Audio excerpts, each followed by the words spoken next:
Hi, I'm Nicole from See Nicole Read, and I am here with Laura from Laura's Library Card. Hello, hello. Hello. And we are getting together tonight to talk about book recommendations and how you give and take book suggestions.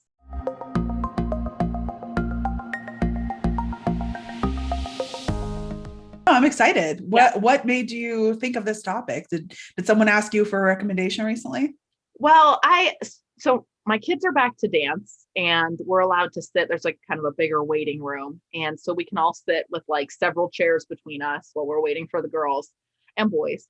And one of the moms had said to me, well, she kind of had this terrible situation happen to her where they had a home invasion and they came home and he was still there. Oh And my God. her husband shot at him. It was this whole, Oh, that's it so was it scary. was terrible. And her kids were in the car. It was awful. But she loves reading true crime. She loves reading like murder mysteries, like anything that's like really dramatic, intense, and scary, revolving Mhm. around crime. She loves that.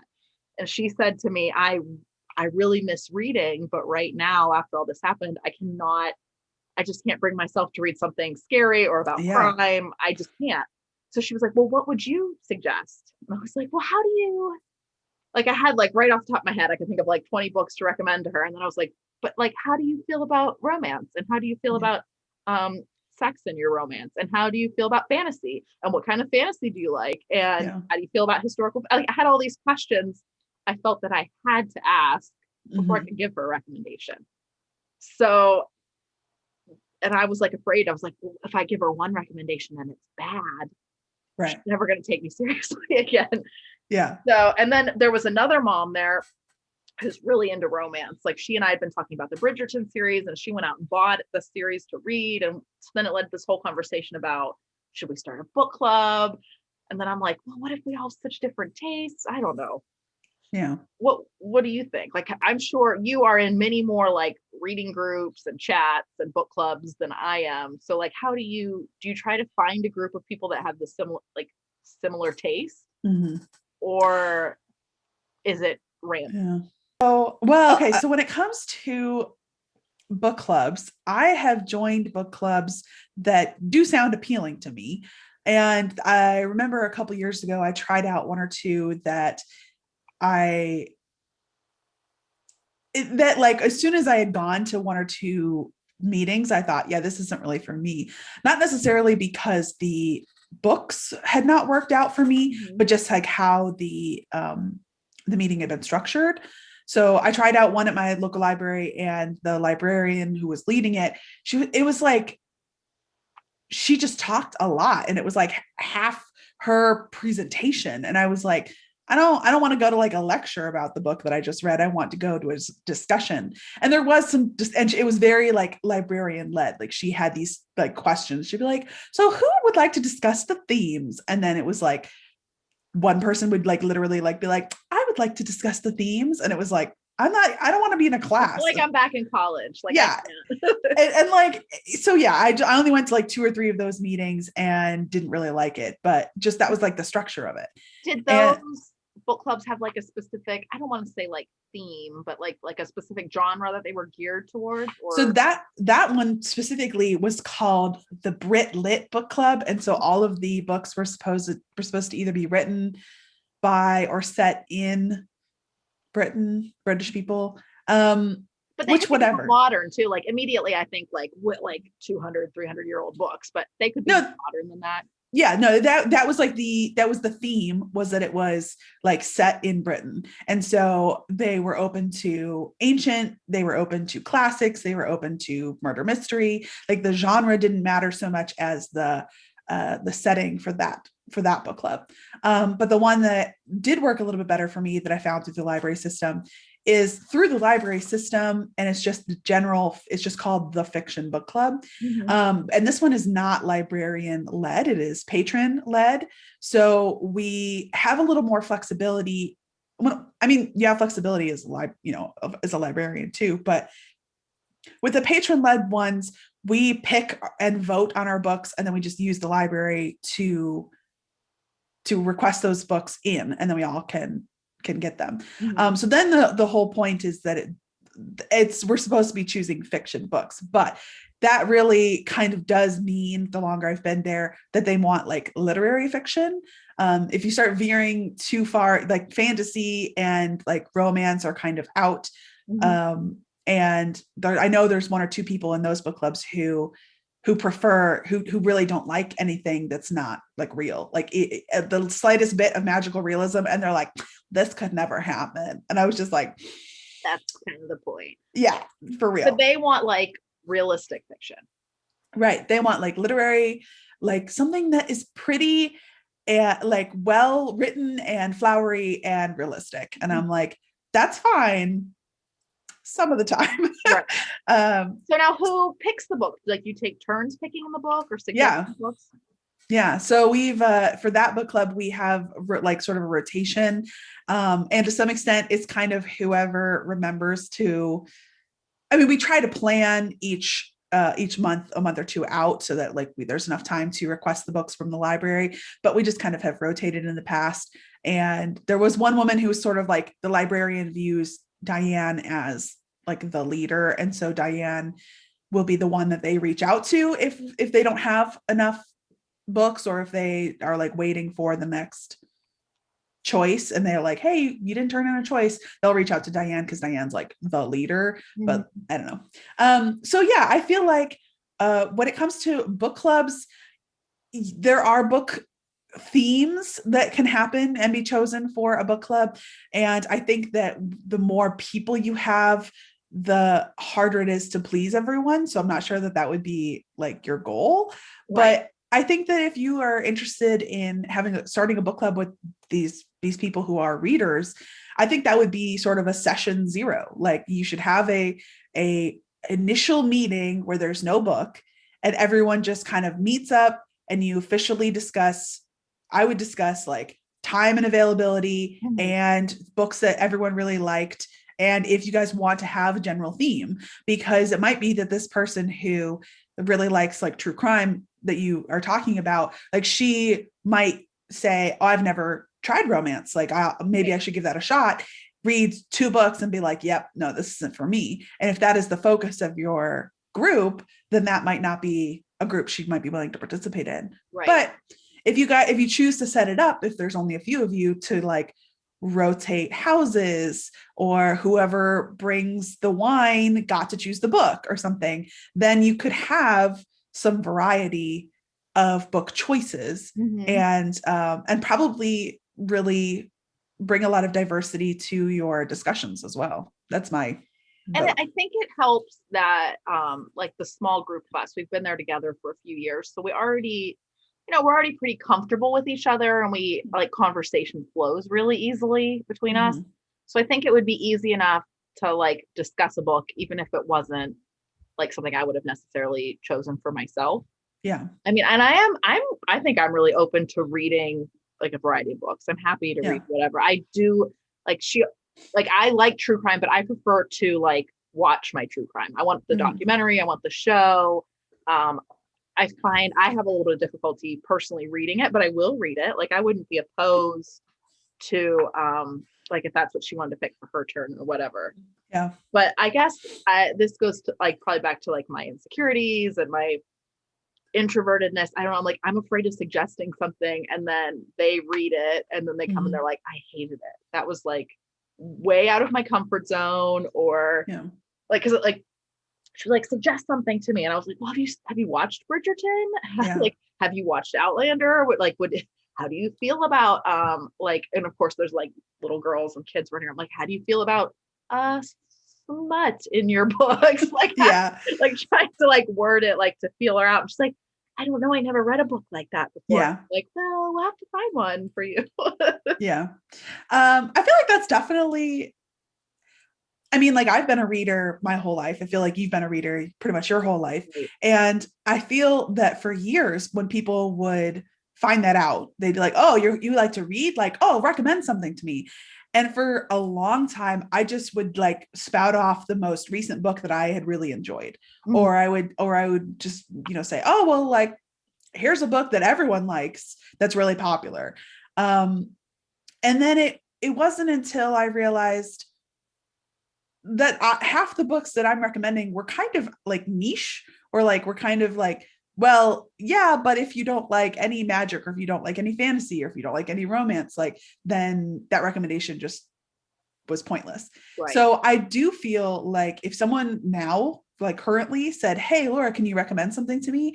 I would definitely go through a lot of those questions that you just brought up earlier. What kind of books do you currently read? What was the last book that you read that you really liked? Why did you like that? How much, do you like romance? Do you like true crime? Like what level of PG versus R kind of content are you okay with or not okay with? Right. Because I So imagine pretty much everybody's going to have something that they're going to say is like too taboo for them. yeah, Not necessarily like in the romance world, but like even like true crime. Some people might be like, "Oh no, I would never. I'm not yeah. interested in that. How terrible." And then Mm-hmm. like I asked her like, "Well, how do you feel about fantasy?" And she was like, "Oh, well, I'm not really into like vampires." And I was like, "Well, that's more like supernatural." like Yeah. so it like led to this whole big discussion, and in the end I was like, well, like why don't we become friends on Goodreads and you can just see. And then I was like, oh, I only ever give stars, I very rarely like leave a review. I was like, so maybe I should start doing that. And it's just in the end I was like, well, we'll talk about it next week. And then so now I'm like, oh, I have 3 days to think of something Got to to come up with something. tell her. Yeah. I it's really tough because it kind of depends to me on who you're recommending a book to. Are you recommending a book that is to somebody who reads 2 books a year, or are you recommending a book to someone who has read 2 books since high school, or are you recommending a book to someone who reads 5 books a month? Like those are all very Right. different. And so I feel like the 2 books like a year, like you really have to make it count. Like you really want to like recommend yeah. something like stellar. Like Well, and yeah, and so I think that for me personally, when it's been my job to choose the books for a book club, I put a lot of thought into it. Well, not only are the people in my book club picky and they're all old, so I try not to like. I always have to make sure there's a large print copy available, at least one, and I always have to make sure there's audiobooks available for at least one. So there's some of this happening. Like I can't pick something that's so brand new that the library doesn't have enough copies of it. right. And the other element that you might want to think about for this book club that you are thinking about starting is, where are people going to get these books? If the women are all moderate readers who have Kindle Unlimited, or who have access to good library systems, or who are happy to spend a few bucks a month on a book, then that's fine. But like if you have a terrible library system, or the person doesn't have any Kindle Unlimited, like then you have to make sure you don't pick a Kindle Unlimited exclusive book, or not something that you have to go out and drop $30 on, the most recent hardcover for. And if you are all local and you all are using the same library system, and your library has one copy, You're it's all not going to right. Right. So those are just sort of logistics, but I don't know. I think it might be fun to kind of have a chat and have different people choose the books themselves. Because when I'm trying to choose a book suggestion for a book club, or try to give a recommendation to somebody, I usually like take into account the ratings on Goodreads. Mm-hmm. If I'm recommending to someone personally, I try to choose books that I have read before that sound like something that might be up their alley. Right. But if for a book club, I generally look at like a Goodreads rating. And also I've literally just like Googled like great book club books, or like Oprah has a book club and Reese Witherspoon has a book club. And they tend to pick books that have like discussion questions at the back, that try to take on a topic of importance. And so to me, it's less about how actually like good is this book from a literary standpoint, versus will this book generate discussion? Right. And an enjoyable discussion, or is everybody going to show up and be like, But even when I've been in book clubs where the book is like it if it has topics that spark discussion, or Mhm. if the person who chose that book has done a little bit of planning or prep in any way, like you can still have a really great discussion about a book that everyone was kind of middle of the road about. Right. And honestly, the best book club discussions I've ever participated in are when people don't like the book. When everyone likes it, everyone comes in and says, it was great. And then when it's like, I didn't like it, you're like, because. And it's just like a lot more fun to tear a book apart Right. when there's problems with Okay, it. so prior to reading a book, Mm-hmm. I tend to look at Goodreads for the stars, like to see what the overall review is. But Mm-hmm. I personally don't like to read the reviews before I've read the book until after. I don't know. Yeah. Do you generally look at the reviews for a book that like you're either wanting to read or it's been suggested to you? Do Mm-hmm. you look at the reviews first?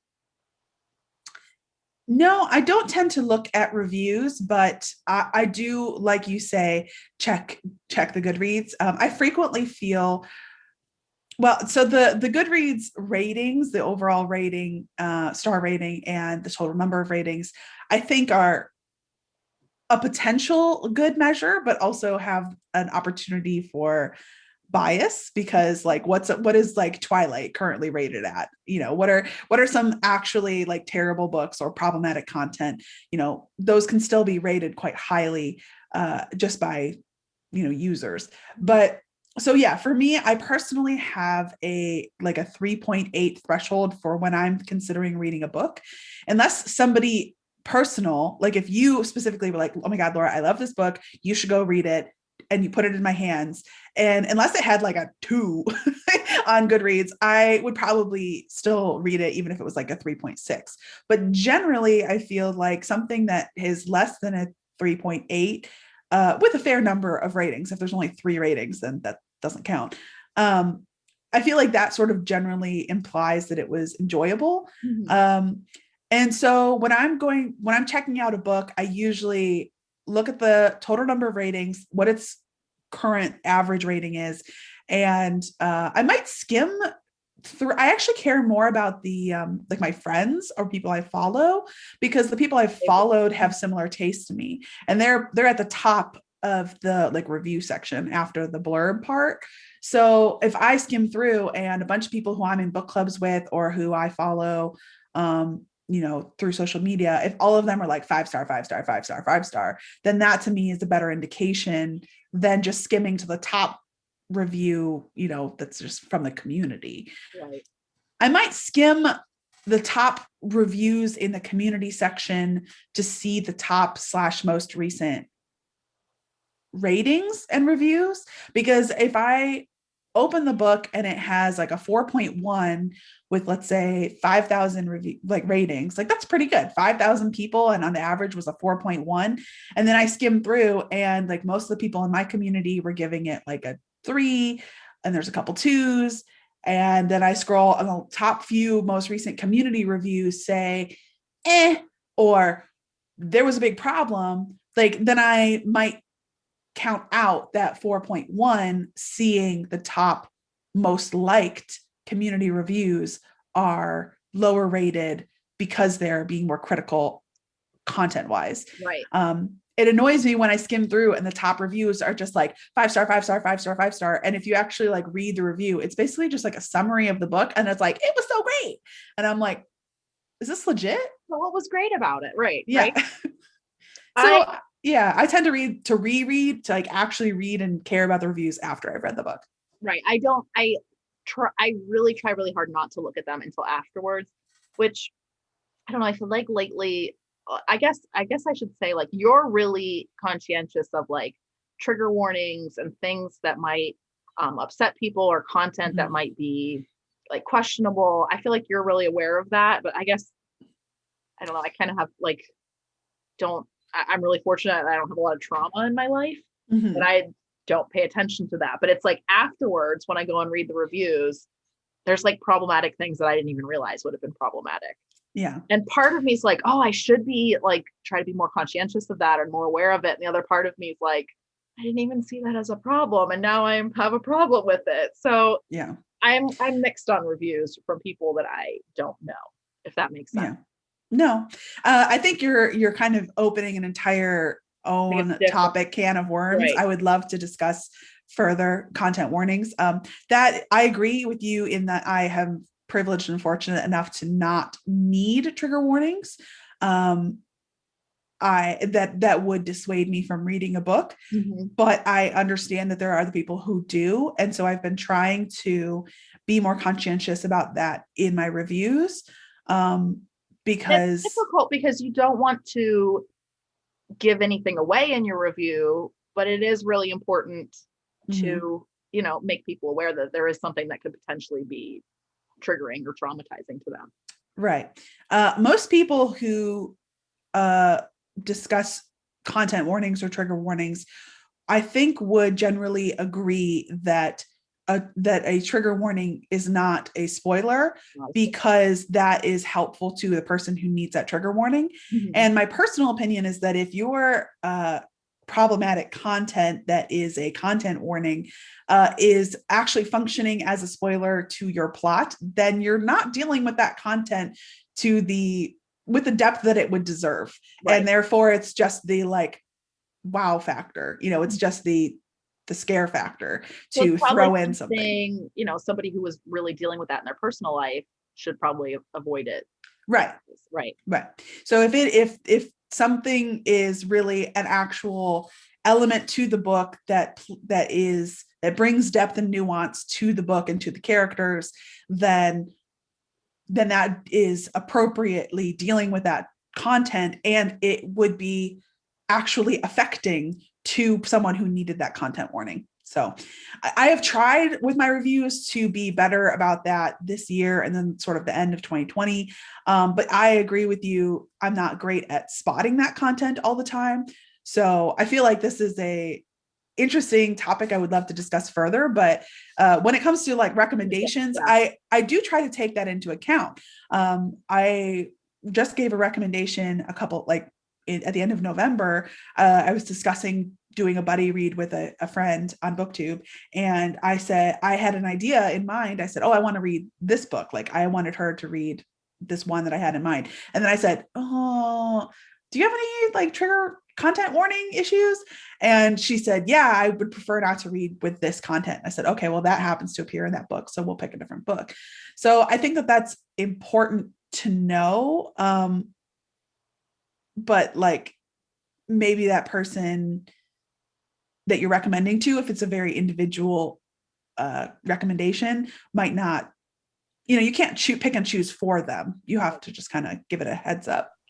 So if you don't have someone personally firsthand suggesting a book to you or recommending a book to you, where do you look for a recommendation for your next book to read? Well, I follow a lot of people on social media, both BookTube and, on Goodreads and on Twitter and Instagram. So I feel like I'm kind of drowning in recommendations at any given time. My TBR is a non-issue for you. It's not an issue. There are people who read 700 books a year, and more power to them, but I cannot do that. So I kind of average probably 10 or 12 books a month. And so the math just doesn't, I can never, ever catch up. Even if I was immortal, I would never be able to catch up. So I kind of have an ongoing list. I tend to use Goodreads for the want to read. Anytime I do get a recommendation, I add it there. So I kind of have a ongoing list that I keep in my phone and on Goodreads. And I get most of my recommendations from people who I've decided to trust through BookTube and through Goodreads. Occasionally I allow an ad at when I open my Kindle Fire. I sometimes look that up just to be okay, how is this? And it's very hit and miss. It's very sometimes it's a 2-star with 4 reviews. And sometimes it's a 4-star with 3,000 reviews. And so that I feel like I can get recommendations kind of from anywhere. And unless I'm looking for something a very specific feel or trope, I sometimes might Google office romance or something. And then there's tons of lists on Goodreads. What about you? Where do you get your recommendations? Well, for a really long time, like you said, when you open your Kindle, there's an ad. Well, when I would open Facebook, it was like every fourth thing was like a Kindle Unlimited book you should read. And I was really like adding them to my list, and I was reading several of them. And then like all of a sudden, I don't know why, every single book and ad that was recommended to me was like a reverse harem book, which is I'm not interested in that at all. And I was like, I don't understand what's happening. You're like, what did I click on to prompt this? What like dark tunnel did I go down? Yeah. I never read one, like, because I know myself like that I'm not interested in that. Mm-hmm. And so I sort of backed off on like my Facebook recommendations, but I've fallen into book talk, like on TikTok. And so I have like 100 screenshots of TikTok that I'm like, oh, that looks really good. That looks really good. And I have like some authors I've been following just because like their TikToks are funny. And so now I'm like, they're sort of coming up to the top of my list that I've added them. And on Instagram, I was really surprised. I had several authors follow me, and then I followed them back. And so now I'm like got their books on my list. So I have very few, I guess, book recommendations from people that I know like personally. So it's mostly social media influencing me and the inner tubes. Yeah. Yeah. No, I would agree with that. I don't know that many people in my real life. I mean, you and I know each other in real life, but we don't live near each other. So the people that I interact with regularly, I only know like one of them is a reader, and she's my coworker. She reads a lot of like YA fantasy, which is a genre that I have read historically and occasionally will dabble in, but that is not my like main wheelhouse right now. So I feel like she and I frequently bond over our love of books, but not of the same book. Yeah. So I don't know. I mean, I think that giving a recommendation, you want to give a recommendation. If someone is asking you for a recommendation, like this woman who was in your girls' dance class, you want it to be like a good recommendation. Like you said, if you recommend a book that she then hates, she's going to be like, well, Nicole's a dummy. I don't want to be in her book club. Yeah. And I want her to want to be in my book club. Yeah. So I don't know. I think that if someone was asking me for a recommendation, I would go ahead and say, like, I would start off with, well, what do you normally read? And if they say, oh, I don't really read much, then like, it doesn't really matter what you recommend, because they're not really asking you for like a legit recommendation. So it's okay to pick something a little more popular that everyone has read, you know? And then if they say, oh, I read, you know, the last book I read was The Da Vinci Code, I'd be like, cool. What year did you read this? This year, or was it like 12 years ago? Yeah, exactly. So I think that like for me, I do tend to try to filter a little bit more information out of the person. Right. You almost have to have like a questionnaire. Like, yeah. Right. Yeah. Like we've kind of been making our list as we go here. Like, what was the last book you read? What do you usually read? How many books do you read in a year? How do you feel about adult content? Yeah. Genre. Yeah. Like, I feel like those are important to know about a person before you give a personal recommendation. And that's like what I'm basically trying to do on my channel is I say, this is what the book is about. Here are some common tropes. Here are some of the content warnings. If that sounds good to you, like, I liked it.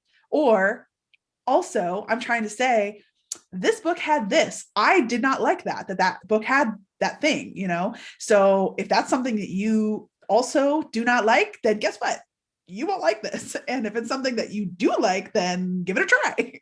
So I feel like, you know, if someone said, oh, I don't really know about what kind of, I'd be open to reading romance, but I've not read it before, and I don't know what kind of adult content I'm okay with, I would pick something that didn't have like explicit, that's like more mild, or right, more implied at first, right. Like a more like fade to black bedroom scene as opposed to a dramatic scene.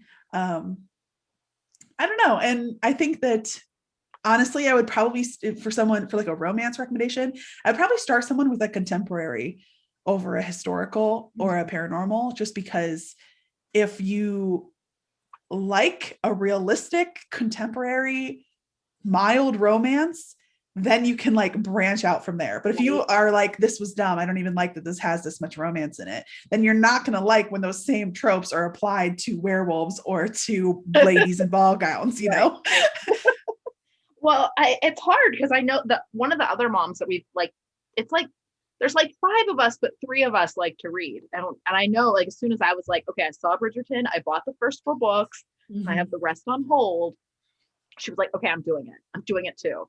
So she messaged me and I keep saying like, did you make it to book whatever yet? It's like, it's hot. Like, and so like, I'm loving that between the 2 of us. And I'd really like to bring this other girl in, but I don't know how she'd feel about it. Cause there are some like pretty like steamy scenes. It might be too much for your first romance book. And like you're saying, some people might not like a period piece. Like, I mean, there's different strokes for different folks. And that is the beauty.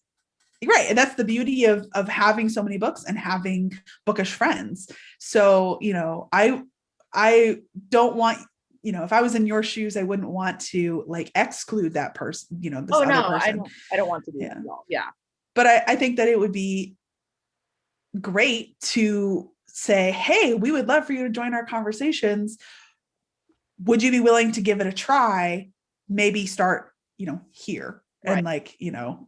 And I would absolutely be willing to give whatever she picked a try, because that would be one book in my month, you know, like you said, like I might read like 15 books in a month. So one book that's a little bit different than what I would typically pick, I'd probably even like that.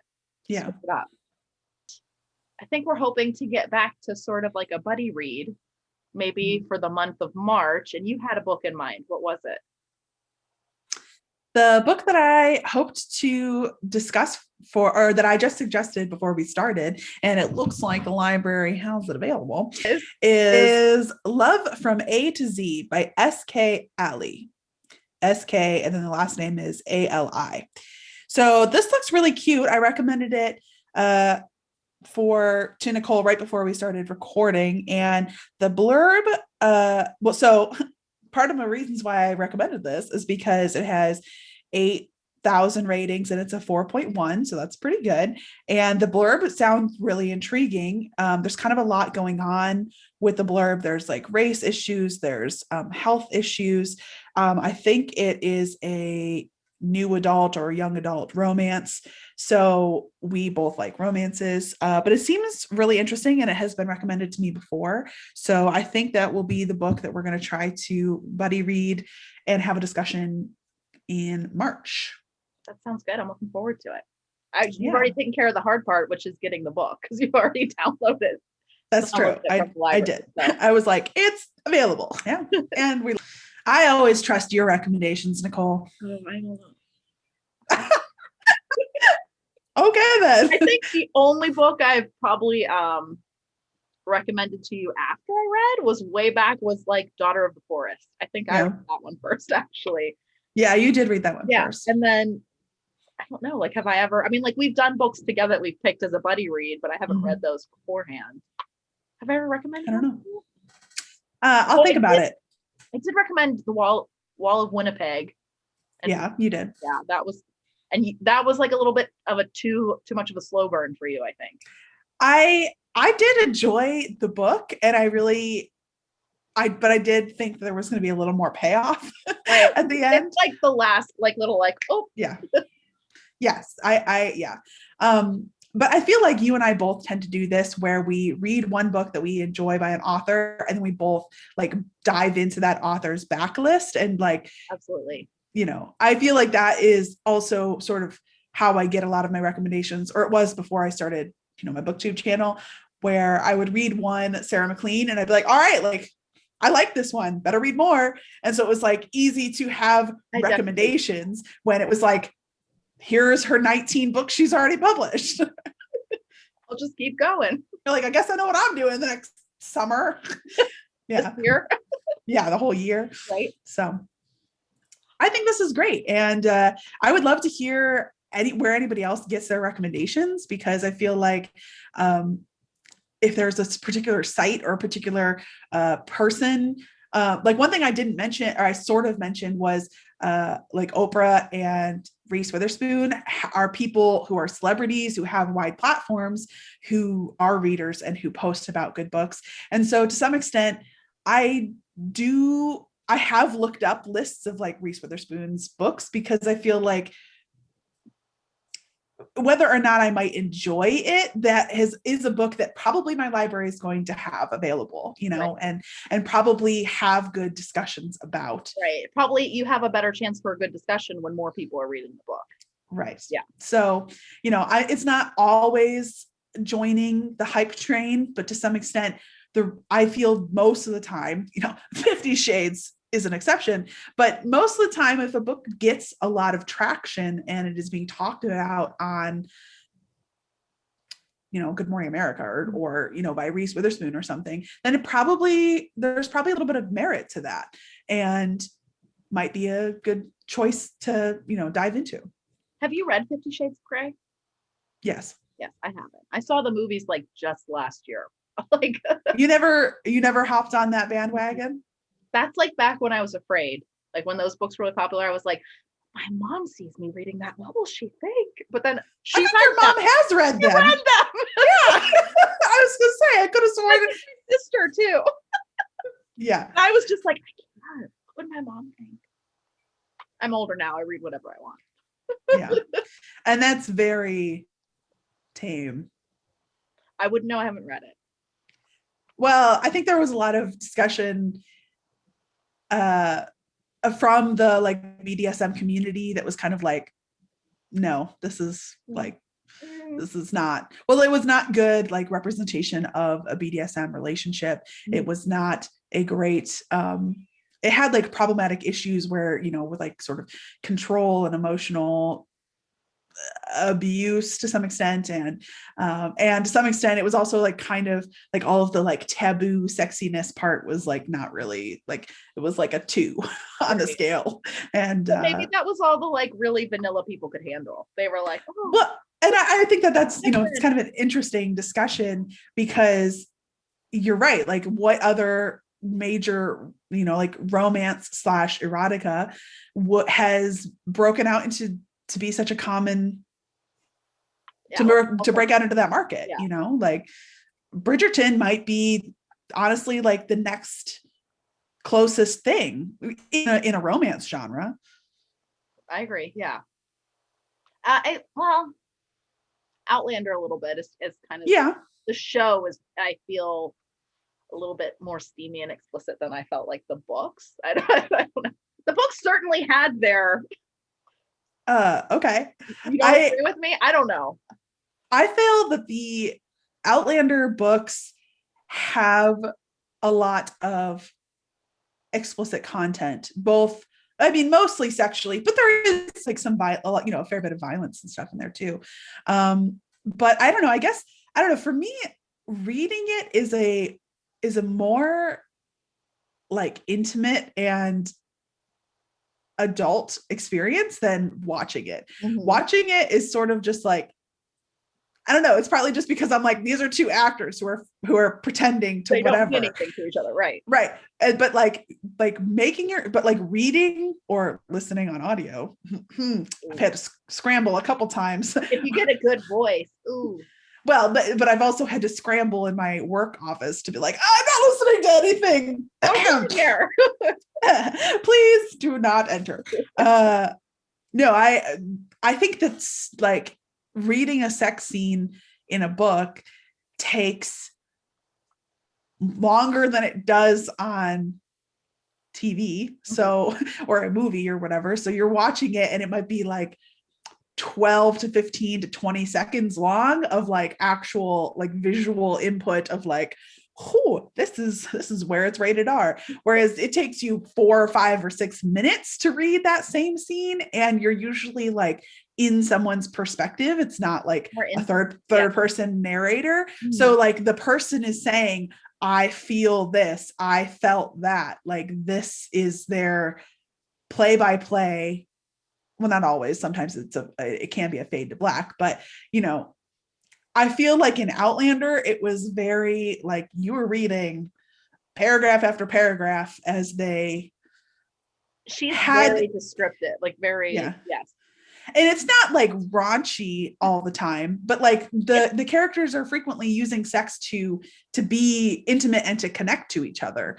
And so it's a tender moment as well as a like physical moment. Right. And so I don't know, and on the show there's frequently like a lot of clothes in the way. A number of times. Layers it's like of clothes, yes. Yeah.